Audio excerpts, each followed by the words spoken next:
오늘 하나님이 주시는 금요 예배의 말씀은 믿음으로 살아난다, 살아간다입니다. 지난주에 하박국 1장에서 말씀을 드렸다시피 하박국서는 3장까지 있죠. 1장이 서론이 되고 2장이 본론이 되고 3장이 결론이 될 겁니다. 근데 이 3장 중에 한 가지만 1장만 본다든가 2장만 본다든가 해서는 전부를 알 수 없는 게 하박국서예요. 그리고 묵상하지 않으면 왜 결론이 이렇게 나지? 라는 의문이 생기는 게 하박국서입니다. 왜? 이렇게 되는 것들이 있어요. 그래서 우리가 이 하박국서를 쭉 보시면서 은혜가 꼭 있으시기 바랍니다. 물론 결론에 가면 다 정리가 될 거예요. 마지막엔 결국엔 다 정리가 될 건데 이제 이 1장, 2장, 3장을 쭉 같이 따라오시면서 말씀으로 은혜를 받다 보면 울림이 달라질 거예요. 악기는 보통 뭘로 만들죠? 나무랑 쇠로 만들지 않습니까? 근데 나무가 좀 더 많은 비중을 차지하죠. 근데 이 악기라는 게 저가형부터 고가형까지 나눠질 때 중요한 건 이게 전부 통으로 나무를 쓰느냐 아니면 중간중간에 합판을 끼워 넣느냐에 대해서 가격 차이가 많이 나요. 아무래도 합판을 넣은 게 더 싸겠죠. 소리의 울림이라는 게 합판으로 만든 악기는 울림이 좀 흐물흐물해져요. 엄청 흐물흐물해지고 듣는 사람에게도 감동이 적어요. 똑같은 소리가 나는 것 같은데 이상하게 감동이 달라요. 근데 전부 다 하나의 통으로 된 나무를 쓴 거는 확실히 소리가 단단하고요. 울림이 좋습니다. 우리가 은혜를 받는다는 것은요, 그만큼 울림이 중요해요. 하나님의 말씀을 예배 시간에 틈틈이 핸드폰 보면서 딴 생각하고 지나가도 은혜를 받을 수 있고요. 또 한 주간 내가 무엇을 해야 되는가를 잘 붙잡을 수 있어요. 내가 지켜야 할 언약들을 붙잡을 수 있습니다. 결론만 잘 잡아도 충분히 하나님께서 역사하실 거예요. 그런데 다음 주 하박국 3장을 가서 결론 때 보시겠지만 응답은 내가 행함에 있어서 순환되어져 오는 것이죠. 이제 잘 알고 계실 거라고 생각합니다. 그런 것처럼 내가 하나님의 마음을 알고 그 마음으로 인해 내 마음이 감동하여 울리면요. 그때 마음도 점점 하나님과 맞춰서 더 크게 울려져요. 하나님이 세상을 만드실 때 정말 많은 것을 고려하고 만드셨다는 생각이 드는 게 뭐냐면 이 음치이신 분들 있지 않습니까? 음을 잘 못 잡으시는 분들이 음과 음이 만날 때, 같은 음이 만날 때 어떤 작용이 일어나는지를 신경 안 쓰고 부르게 되면 음치가 돼요. 이제 그 음이 맞았을 때 어떤 일이 일어나는지를 배우고 신경을 쓰면 사실 음치는 정말 쉽게 탈출합니다. 예를 들면 피아노 음이랑 내 음이랑 내 음이랑 같이 맞아 떨어지면 신기한 게 내 몸이 같이 울어요. 그걸 느껴야지 음치를 탈출합니다. 피아노에서 도를 찍었을 때 내가 도를 냈을 때 그 음이 똑같으면 내 몸이 울어요. 우는 게 느껴져요. 덜덜덜덜 하고 우는 게 느껴져요. 울림이라는 게 맞아떨어지면 그렇게 됩니다. 하나님의 마음과 내 마음이 말씀을 통해 감동으로 함께 울릴 때 비로소 우리는 진짜 은혜를 받았다라고 말하는 겁니다. 하나님만으로 만족할 만한 마음은 그 은혜로 인해 발생하는 겁니다. 오늘 하박국서를 통해서 죽어가는 나의 마음이 살아나는 울림이 있는 시간이 되시기 바랍니다.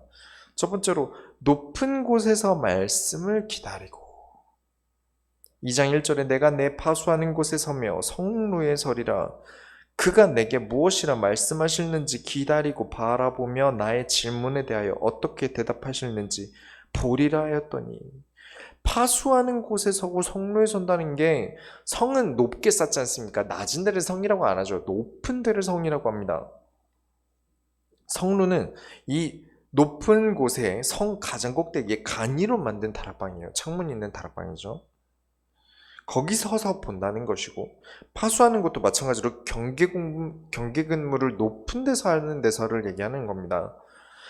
우리는 하나님의 응답이 어디서 어떻게 올지 몰라요. 여러분, 내일 하나님이 어떻게 응답하실지 아십니까? 저는 모릅니다. 저 멀리에서 응답이 올지, 강에서, 저 멀리 강에서 응답이 올지, 아니면 등잔 밑이 어둡다고 바로 성문 앞에서 응답이 올지, 우리는 몰라요. 예상할 수가 없습니다. 우리가 어떻게 하나님을 예상하겠습니까? 우리가 언제나 하나님의 응답이 어디서 올지 모르기 때문에 여러분은 지경을 넓히셔야 됩니다. 시야가 좁다는 건 무엇입니까? 위험하죠. 핸드폰 보면서 다니다가 차에 치이고, 핸드폰 보면서 운전하다가 차로 차를 들이받고, 다치는 경우도 많고, 제가 안경을 잃어버리면요, 집에서 안경 어디다 뒀는지 기억이 안 나면 한참 찾다가 안경을 딱 찾으면 이렇게 보이는 데 있는데 왜 못 찾을까 싶어요. 시야가 좁다는 건 그런 것입니다. 하나님의 말씀을 찾아내기 위해 우리는 어떤 마음을 가지고 있어야 할까요? 첫 번째 마음가짐은 그가 내게 무엇이라 말씀하시는지 기다리고 바라보며 찾는 겁니다. 기다리고요. 막 성급하게 이 응답 주세요. 빨리 해주세요. 하나님 빨리 말씀 주세요. 이게 아니라 그래 하나님 나에게 어떤 응답을 하실지 기다리고 어디서 주실지 모르니까 많은 것들을 지경을 넓게 바라보고 무슨 일을 하시든지요. 친구를 만나시든지 일을 하시든지 어떤 친구가 취미생활 가지면 안 되냐요 저에게. 하나님의 손을 따라가는데 취미는 가지면 안 됩니까 이러더라고요. 해라. 게임을 하고 싶으면 하고. 중요한 건 하나님이 그 상황 속에서 어떤 말씀을 주시는지가 중요한 겁니다. 늘 말씀을 기다리고 말씀을 가까이 하고 노라도 하나님이 이 노는 중에 어떻게 말씀을 주실까를 바라보고.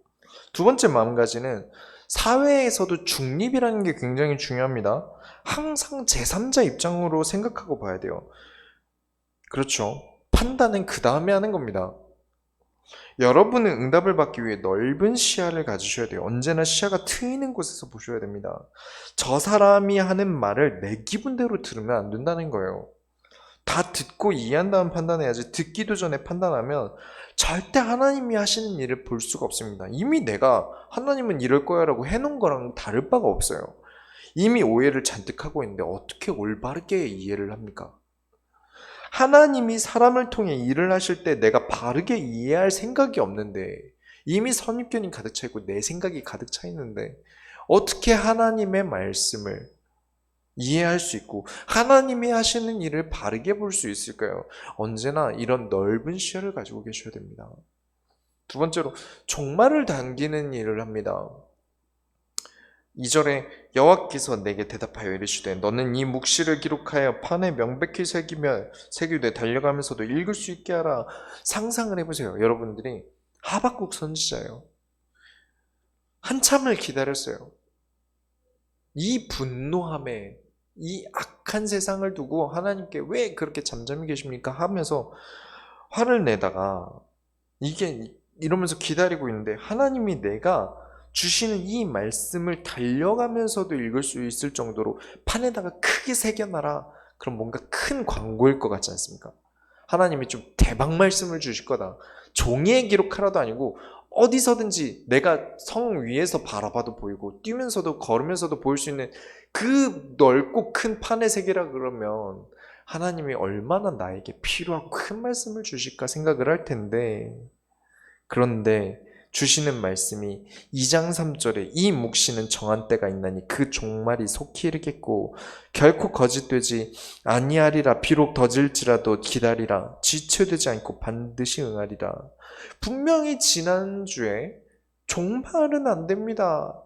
서는 사람들까지 휘말리는 전쟁은 안 됩니다. 라고 그렇게 하박국이 그렇게 하소연을 했는데도 하나님이 정한 때에 내가 종말이 속히 오리니 이렇게 말을 해버리십니다. 어떤 기분이 들까요? 하박국 선지자는 이때 어떤 생각이 들었을까요? 그런데 그 속에 하나님이 살아나갈 길을 주십니다. 4절에 보라 그의 마음은 교만하며 그 속에 정직하지 못하나 의인은 그의 믿음으로 말미암아 살리라. 의인이 의로 사는 게 아닙니다. 의인은 의로 착하게 살아서 살아남는 게 아닙니다. 의인은 믿음으로 사는 겁니다.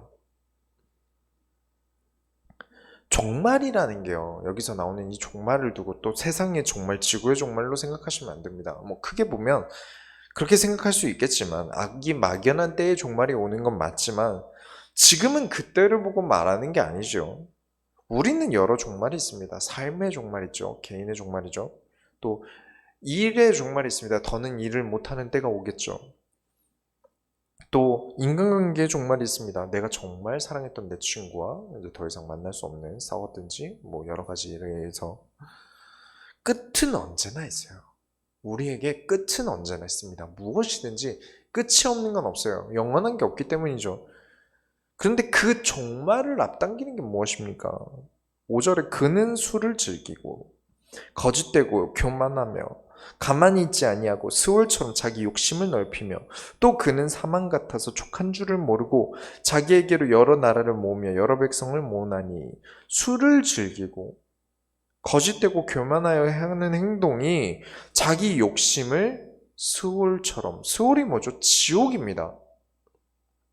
지옥만큼 넓히고 사망이 끝이 있습니까? 죽음 없는 끝이 있습니까? 우리 삶은 끝이 있는데 사망이 끝이 있습니까? 끝이 없죠. 족한 줄 모르고 술을 즐기고 거짓되고 교만하여 계속해서 여러 나라의 전쟁을 하여서 백성들을 포로로 끌고 오는데 이 악함을 그걸 보고 있는 사람들이 모를까요? 6절에 그 무리가 다 속담으로 그를 평론하며 조롱하는 시로 그를 풍자하지 않겠느냐 다 안다는 겁니다. 그 알매 있어서 다음에 곧 이르기를 화 있을진저 자기 소유가 아닌 것을 모으는 자여 언제까지 이르겠느냐 볼모 잡은 것으로 무겁게 진진 자여. 볼모 잡았어요. 유리해졌죠. 그런데 하나님이 뭘 하십니까? 무겁게 짐진 자여. 내가 악을 모으고 있는 것, 내가 나의 평온과 내가 잘됨과 나에게 유리함을 위해서 악함을 취하는 게 하나님 보시기엔 이만큼 무거운 것들을 계속 쌓고 있는 거예요. 내 위로 분명히 내가 망가지고 부서질 것들이 쌓여지고 있는 걸 내가 모르고 있는 겁니다. 그래서 7절에 너를 억누를 자들이 갑자기 일어나지 않겠느냐? 너를 괴롭힐 자들이 깨어나지 않겠느냐? 내가 그 사람들에게 노략을 당하지 아니하겠느냐? 내가 여러 나라를 노략하였으므로 그 모든 민족의 남은 자가 너를 노략하리니 이는 내가 사람의 피를 흘렸음이요. 또 땅과 성읍과 그 안에 모든 주민에게 강포를 행하였음이니라. 쌓여 있다는 겁니다. 이만큼 네가 저지른 죄악들이 너에게 반드시 돌아올 부메랑이 될 건데 이만큼 크게 돌아올 것이다. 왜냐? 너가 한 행동이 그러니까 종말을 앞당기고 있는 겁니다. 우리가 답답할 때가 언제죠? 그게 언제입니까? 하나님이 이런 일을 빨리 하셨으면 좋겠어요. 악한 자들이 빨리 무너지고요. 악한 자들이 빨리 잘못됐으면 좋겠어요. 이 문제들을 빨리 겪었으면 좋겠습니다. 그런데 하나님이 이 악을 행하다 보면 그렇게 될 것이다라고 얘기하시면 속이 뒤집어지는 게 하나 있죠. 더 상황이 나빠져야만 이런 일을 하실 겁니까? 지금도 굉장히 나쁜데 여기서 더 나빠져야 하나님 일하실 겁니까? 그들이 더 악을 행해야 하나님이 치실 것입니까? 하나님이 의인에 대해서는 믿음으로 말미암아 산다고 해놓으시고선 그냥 넘어가고 악인에 대해서는 이렇게 길게 얘기를 하셨는데 왜일까요? 악인의 때와 악인들이 저지르는 만행에 영향받지 말고 너희는 계속 그냥 믿음으로 살아라. 하나님은 그 얘기를 하고 계신 거예요. 악인들은 악인의 길을 가다가 결국은 망한다. 그들이 더 이상 악을 멈추겠느냐라는 거예요. 그들이 악함을 행하는 걸 멈추겠느냐? 멈추지 않을 거고 그들은 반드시 속히 그 날에 찾아올 것이다. 애초에 길이 다르다는 것입니다.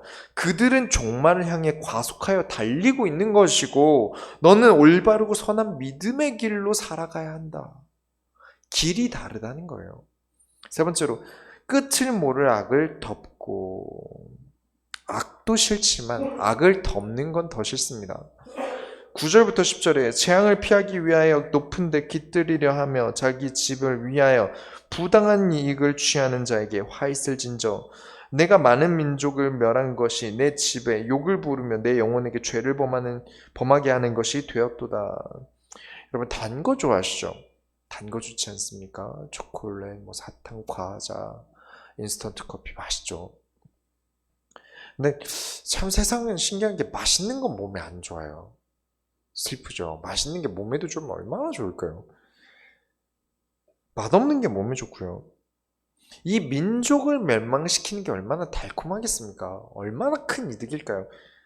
사람들이 나를 영웅이라고 불러요. 남에게, 다른 나라에서는 폭행이고 폭력이고 나쁜 거지만 자기 나라에서는 영웅 대접받을 거 아닙니까?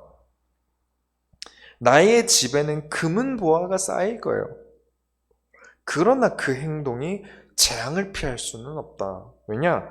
내 영혼에게 범죄하는 일이 된다. 내가 악을 쌓아서 얻은 이득은 내 육신은 배부르게 하는데 내 영혼에게는 범죄하게 한다. 내 영혼이 병들고 나빠지는 것이다 라는 것입니다. 삶은 풍요로워지는데 내 영혼이 망가져요. 내 영혼을 학대하는 겁니다. 11절에 담에서 돌이 부르짖고 집에서 들보가 응답하리라. 이 고통을 돌도 알고 들보도 한다. 너만 모른다. 악한 일을 행하는 자 너만 모른다. 남들 다 아는데. 12절에 피로 성읍을 건설하며 불의로 성을 건축하는 자에게 화 있을진저. 13절부터 14절에 민족들이 불탈 것으로 수고하는 것과 나라들이 헛된 일로 피곤하게 되는 것이 만군의 여호와께로 말미암음이 아니냐. 이는 물이 바다를 덮은 같이 여호와의 영광을 인정하는 것이 세상에 가득함이니라. 이 물이 바다를 덮는다는 게 무슨 뜻이냐면요. 여러분에게 바다는 어떻습니까? 놀러 가고 싶고요. 수영도 하고 싶고 그런 곳이죠. 그런데 여러분이 생업을 하러 배를 타고 이제 생업으로 그물 낚시를 힘들지 않습니까? 하러 간다고 생각해 보세요. 자주 갔다 온 것도 아니고 처음 가봐요. 어떨까요? 무섭겠죠. 앞에 아무것도 안 보이니까요. 그런데 이때 바다는 지금처럼 조명이 있습니까? 등대가 있습니까? 한 줄기 빛이라고는 찾을 수 없는 엄청 어두운 곳이 될 거예요. 공포가 되겠죠. 끝을 알 수 없는 어두움을 말합니다. 그런데 그 어두움을 물이 덮는다. 어두움이 덮여집니까? 그런데 하나님이 덮는다. 악한 자들의 끝을 모를 어두움을 가지고 악을 저지릅니다. 끝을 모를 정도로 악한 어두움을 저질러요. 근데 언젠가 하나님이 다 덮어버리고 사람들은 여호와의 영광을 인정하게 될 것이다. 그때 역시 믿음으로 사는 거구나. 하나님을 의지하고 사는 것이 답이었다 라면 여호와의 영광을 의지하게 될 것이라는 것입니다. 악을 덮어주는 것이 아니라 끝을 모를 수 없는 이 악함을 하나님께서 볼 수 없을 정도로 역시 악함은 잘못됐었다 라는 것을 보여주시겠다는 것입니다.